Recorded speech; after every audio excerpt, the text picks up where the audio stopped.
Study IQ IAS, अब तैयारी हुई अफोर्डेबल। दोस्तों, आपने एक वायरल वीडियो में कैनेडियन पीएम जस्टिन ट्रूडो और चाइनीज प्रेसिडेंट शी जिनपिंग के बीच हुए एक वायरल कॉन्वर्सेशन को जरूर देखा होगा।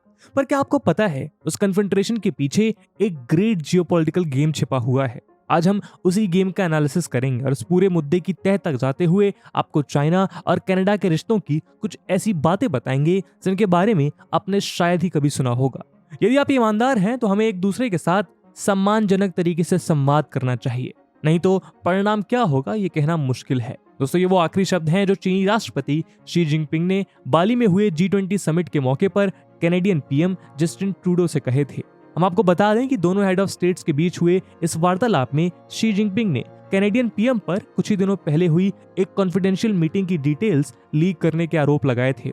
ट्रूडो ने जवाब में कैनेडियन डेमोक्रेसी और फ्री स्पीच का उल्लेख करते हुए कहा कि वो फ्री एंड ओपन डायलॉग में विश्वास रखते हैं और कंस्ट्रक्टिव डायलॉग को सपोर्ट करते हैं। पर सोशल मीडिया में वायरल हुआ ये कॉन्वर्सेशन कोई मामूली इंसिडेंट नहीं था और इसीलिए इसका डिटेल्ड एनालिसिस जरूरी है।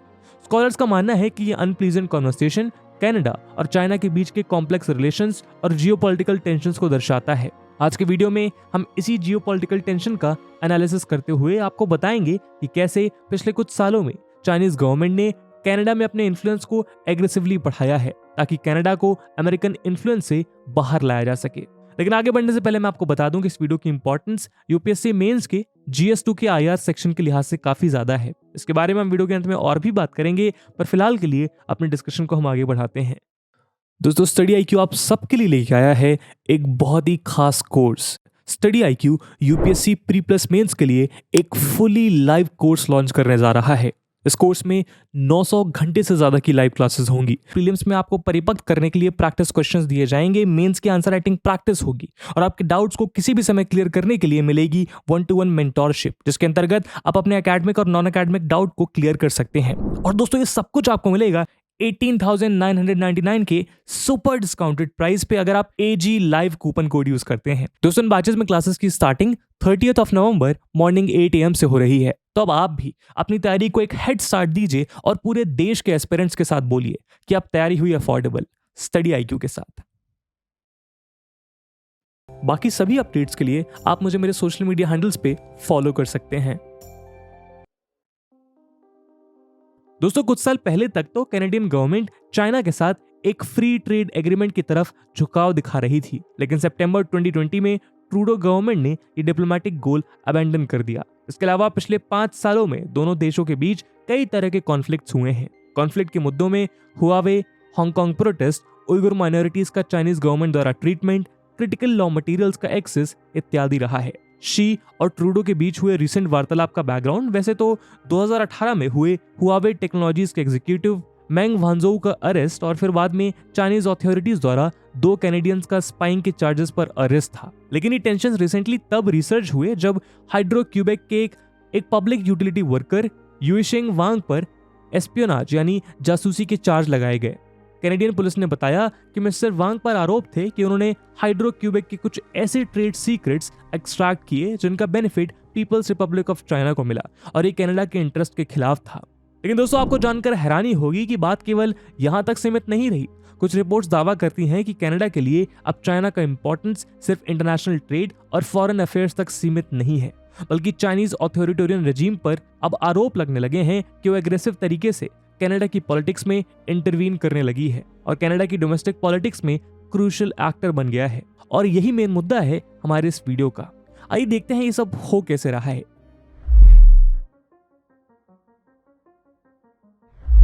Canadian media outlet global news ने रिसेंटली कई ऐसी इन्वेस्टिगेटिव स्टोरीज रिलीज की हैं जिनमें दावा किया गया है कि चाइना ने कम से कम 11 फेडरल कैंडिडेट्स को 2019 के कैनेडियन फेडरल इलेक्शंस में फंड किया था।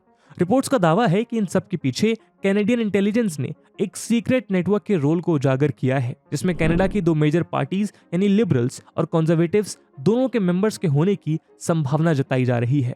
दुनिया के छोटे देशों में चाइना के द्वारा ऐसे एक्ट की खबरें तो हम आए दिन सुनते हैं, लेकिन कनाडा जैसे देश में ऐसा होना आश्चर्यजनक है। एलीट कैप्चर नाम से मशहूर इस जियोपॉलिटिकल स्ट्रेटजी को चाइना ऑलरेडी कई पैसिफिक आइलैंड में सक्सेसफुली डिप्लॉय कर चुका है, लेकिन यूएसए के नेबरहुड में ऐसी हरकतें अमेरिका के लिए बड़ा सरदर्द साबित हो सकती हैं।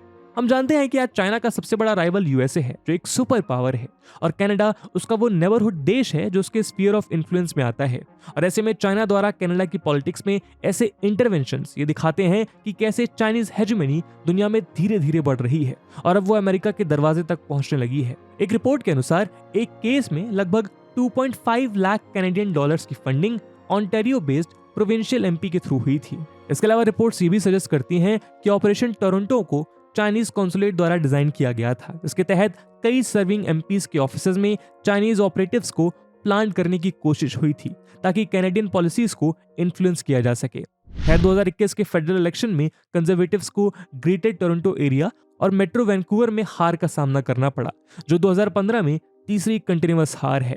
इस हार के पीछे कई कारण बताए जाते हैं। रिपोर्ट्स बताती हैं कि कंजर्वेटिव्स की पार्टी में एक नेता थे जो लगातार टेक कनाडा बैक जैसे स्लोगन्स लगा रहे थे। ये वैसा ही है जैसा यूएस प्रेसिडेंट डोनाल्ड ट्रंप का slogan make America great again में झलकता था। चाइना फैक्टर की बात करें तो कंजर्वेटिव्स का चाइना के ऊपर स्टैंड बाकी की पार्टी से कहीं ज्यादा स्ट्रिग्नेंट दिखाई देता है। एक और जहां बाकी की 3 मेजर पॉलिटिकल पार्टीज ने चाइनीज ऑथोरिटेरियनिज्म के खिलाफ खड़े होने की बातें की, परंतु उनके कंपैरिजन में कंजर्वेटिव्स का स्टैंड और ज्यादा डिटेल्ड और इलैबोरेटिव था। उदाहरण के तौर पर हम कंजर्वेटिव लीडर एरिन ओटूले की बात कर सकते हैं, जिन्होंने 2021 में अपने कैंपेन के दौरान ऐसी पॉलिसीज की बात की जिनके तहत कनाडा में चाइनीज प्रेसिडेंट, प्रीमियर और chairman of national party Congress जैसे बड़े चाइनीज नेताओं पर सैंक्शंस लगाने की बातें थी। कुछ स्कॉलर्स का दावा है कि चाइनीज इन्फ्लुएंस के कॉन्टेक्स्ट में ऐसा स्ट्रॉन्ग स्टैंड एक इंपॉर्टेंट फैक्टर हो सकता है जिसके चलते कंजर्वेटिव्स की हार हुई। चौंका देने वाली बात तो यह है कि टूले ने आउटराइटली चाइनीज इंटरफेरेंस को अपनी पार्टी की हार के लिए ब्लेम किया था और इलेक्शन रिजल्ट्स के बाद चाइनीज कैनेडियन कंजर्वेटिव एसोसिएशन, जो कि कंजर्वेटिव पार्टी ऑफ कनाडा के अंडर एक ग्रासरूट पॉलिटिकल ऑर्गेनाइजेशन है, उसने एरिन ओटूले को उनके एंटी चाइना स्टैंड के चलते रिजाइन करने तक को कह दिया था। ये कहानी हमें कैनेडियन इलेक्शन और पॉलिटिक्स में चाइनीज इन्फ्लुएंस के डेप्थ का अंदाजा देती है। लेकिन बात केवल इलेक्शंस तक सीमित नहीं है। कनाडा के फॉर्मर ऑफिशियल्स को करप्ट करने के एफर्ट्स की रिपोर्ट्स भी सामने आती रही हैं ताकि पॉलिटिकल सर्कल्स में चाइनीज इन्फ्लुएंस बढ़ाया जा सके। पर ये ऑपरेशंस कितने सक्सेसफुल हुए हैं इन पर कोई पुख्ता खबर नहीं है, लेकिन इसके एफर्ट्स हो रहे हैं, इस पर कैनेडियन मीडिया चैनल्स आए दिन रिपोर्ट कर रही हैं। जस्टिन ट्रूडो ने खुद भी रिपोर्टर्स को बताया था कि उनकी सरकार ऐसे किसी भी मुद्दे से लड़ने के लिए तैयार है और वो ट्रांसपेरेंट इलेक्शन और डेमोक्रेसी को सेफगार्ड करने के लिए कड़े कदम उठाएंगे। हालांकि चाइनीज फॉरेन मिनिस्ट्री स्पोक्सपर्सन जाओ लिजियान ने ऐसे किसी भी प्रकार के इंटरवेंशन से पूरी तरह इंकार किया है और कहा कि स्टेट टू स्टेट रिलेशंस केवल और केवल म्यूचुअल रिस्पेक्ट, इक्वालिटी और म्यूचुअल बेनिफिट के बेसिस पर ही एस्टैब्लिश किए जा सकते हैं। उन्होंने कनाडा को ऐसे स्टेटमेंट देने से वार्न भी किया जो चाइना और कनाडा के रिलेशंस को खराब करने की ताकत रखते हैं। दोस्तों, कहानी यहाँ खत्म नहीं होती। चाइनीज इन्फ्लुएंस की दास्तान पॉलिटिकल और एडमिनिस्ट्रेटिव इंटरवेंशंस के बियॉन्ड एक और इंटरेस्टिंग रूप में देखी जा सकती है। ये स्ट्रैटेजी दुनिया भर में चाइनीज हेजेमनी को एस्टैब्लिश करने के लिए यूज की जा रही है और अब कनाडा में भी इसके प्रयास देखे जा रहे हैं। पर क्या है ये स्ट्रैटेजी, आइए जानते हैं। दोस्तों, चाइना की ये स्ट्रैटेजी है विदेशों में चाइना द्वारा अनऑफिशियल पुलिस स्टेशंस का एस्टैब्लिशमेंट। जी हाँ, आपको जानकर हैरानी होगी कि चाइना पूरे यूरोप में ऐसे कई अनऑफिशियल और undeclared overseas service stations operate कर रहा है जिनका इस्तेमाल वो चाइनीज डिसिडेंट्स को डराने और चुप कराने के लिए करता है। बीबीसी की रिपोर्ट्स की माने तो नेदरलैंड्स में ऐसे 2 पुलिस स्टेशंस के एग्जिस्टेंस में होने की इंफॉर्मेशन एक Spain based NGO safeguard defenders ने दी थी। डच मीडिया के हिसाब से चाइना ऐसे कुछ ओवरसीज सर्विस स्टेशन ऑपरेट कर रहा है जो डिप्लोमेटिक सर्विसेज के नाम पर वहां रह रहे चाइनीज डिसिडेंट्स को चुप कराने के लिए बनाए गए हैं। डच फॉरेन मिनिस्ट्री की एक स्पोक्सवुमन ने कहा कि ऐसा कोई भी पुलिस आउटपोस्ट इलीगल है, लेकिन चाइनीज फॉरेन मिनिस्ट्री ने ऐसे एलिगेशंस को पूरी तरह से रिजेक्ट किया है। खैर, सेफगार्ड डिफेंडर्स की माने तो चाइना के 2 प्रोविंसेस के पब्लिक सिक्योरिटी ब्यूरोज ने कम से कम 54 ऐसे ओवरसीज पुलिस सर्विस सेंटर्स को 21 कंट्रीज और 5 कॉन्टिनेंट्स में एस्टैब्लिश किया है, जिनमें सबसे ज्यादा स्टेशंस यूरोप में हैं, 9 स्पेस में, 4 इटली में, 2 लंदन में और 1 ग्लासगो में। ये यूनिट्स ट्रांसनेशनल क्राइम को रोकने और एडमिनिस्ट्रेटिव ड्यूटीज जैसे कि renewal of Chinese driver's licences के लिए बनाए गए हैं। पर सेफगार्ड डिफेंडर्स के अनुसार इनका रियल इंटेंशन कुछ और है। असल में ये स्टेशंस उन लोगों को डराने धमकाने का काम करते हैं जो चाइनीज रजीम के अगेंस्ट कुछ भी लिखते या बोलते हैं। आरटीएल न्यूज और investigative journalism platform follow the money ने वांग जिंगयू नाम के एक चाइनीज डिसिडेंट की कहानी शेयर की, जिसने बताया कि उसे चाइनीज पुलिस नेदरलैंड्स में परस्यू कर रही है। कनाडा में भी रिसेंटली ऐसी ही रिपोर्ट्स आई थी जिनमें इन्वेस्टिगेट करने का काम चल रहा है। पिछले महीने रॉयल कैनेडियन माउंटेड पुलिस ने कहा था कि वो इस तरह के सो कॉल्ड पुलिस स्टेशंस की छानबीन कर रहे हैं। दोस्तों, ये पहली बार नहीं है कि कनाडा ने चाइना द्वारा कैनेडियन डेमोक्रेसी, पॉलिटिक्स और सोसाइटी में इस तरह का इंटरवेंशन देखा है। 2011 में बॉब डेचर्ट, जो एक कंजर्वेटिव मेंबर ऑफ पार्लियामेंट और फॉर्मर पार्लियामेंट्री सेक्रेटरी थे, वो एक शिन्हाउ न्यूज रिपोर्टर के साथ मैसेजेस शेयर करते हुए पाए गए थे, जिसके ऊपर एस्पियोनाज का सस्पेशन था। ऐसे ही 2019 में कुछ प्रो चाइना ग्रुप्स के टोरंटो में होने की खबर थी, ताकि वो हांगकांग में चाइना द्वारा इंपोज किए गए एक्स्ट्राडिशन बिल के खिलाफ प्रोटेस्ट को रोक सके। ब्लूमबर्ग न्यूज ने तो यह भी रिपोर्ट किया था कि प्रो चाइना एजेंट्स ने लोकल रेजिडेंट के भेष में अमेरिका और कनाडा में प्रोटेस्ट को स्पार्क किया था, ताकि वहां रेयर अर्थ मिनरल्स का एक्सट्रैक्शन रोका जा सके। इलेक्शन इंटरफेरेंस तो केवल एक तरीका है, लेकिन इसके अलावा चाइना ने सोशल मीडिया पर स्टेट स्पॉन्सर्ड प्रोपेगेंडा ब्रॉडकास्ट करने से लेकर China based social media platforms जैसे वीचैट और टिकटॉक पर गवर्नमेंट कंट्रोल एग्जर्ट करने तक सारे हथकंडे अपनाए हैं। इसके अलावा चाइनीज ऑथोरिटेरियन रेजिम ने ट्रेडिशनल टैक्टिक्स जैसे जासूसी, diplomatic coercion through wolf warrior diplomats और अपने पॉलिटिकल एजेंडा को पुश करने के लिए कनाडा में यूनाइटेड फ्रंट नेटवर्क का एस्टैब्लिशमेंट जैसे काम भी किए हैं। दोस्तों, इन सब क्लेम्स की सीरियसनेस इस बात से पता चलती है कि कैनेडियन सेनेटर लियो होसाकोस ने कैनेडियन गवर्नमेंट को बढ़ते चाइनीज ऑथोरिटेरिज्म के अगेंस्ट स्ट्रिक्ट एक्शन लेने की नसीहत दी है। इसके लिए होसाकोस ने एक इंटरेस्टिंग बिल S237 को इंट्रोड्यूस किया, जो कनाडा में एक फॉरेन इन्फ्लुएंस रजिस्ट्री को एस्टैब्लिश करेगा। ये बिल अगर पास हुआ तो कनाडा में एक ऐसा सिस्टम एस्टैब्लिश हो जाएगा जो फॉरेन गवर्नमेंट्स के बिहाफ में काम कर रहे एजेंट्स को फोर्स करेगा कि वो पब्लिक ऑफिशियल्स के साथ अपने इंटरेक्शंस को रजिस्टर करें, नहीं तो उन्हें क्रिमिनल पेनल्टीज फेस करनी पड़ सकती है। इस कानून के तहत अगर कोई भी फॉरेन बैक्ड एजेंट किसी MP, सेनेटर या गवर्नमेंट ऑफिशियल के साथ खुद के इंटरेक्शन को रजिस्टर करने में फेल होता है तो उसे हैवी फाइन्स के अलावा 2 साल तक की जेल हो सकती है। हम आपको बता दें कि ये प्रपोज रजिस्ट्री वैसी ही है जैसे five eyes intelligence sharing alliance में एग्जिस्ट करती है। इसके members Canada, USA, Australia, New Zealand और UK हैं।